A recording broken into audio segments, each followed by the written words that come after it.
Tehdään sitten part 3:kin, kun on niin kauheasti asioita, mitä pitää hoitaa.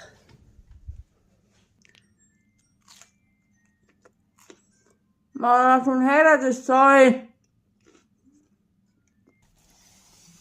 Mattu. Mene.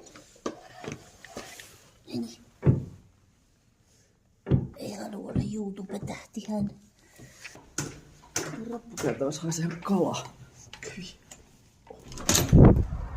Koira peikää jokaista ääntä. Täällä ei tullut lenkistä mitään, kun naapurin koirat haukku. Yksi koira tuli vastaan ja tuli vielä auto ja tuolla on traktori. Oh my god! Nyt mennään. Äkkiä kotiin, mamma. Se on kyllä hieno koira tämä. Noniin, lenkki hoidettu. Sitten töihin.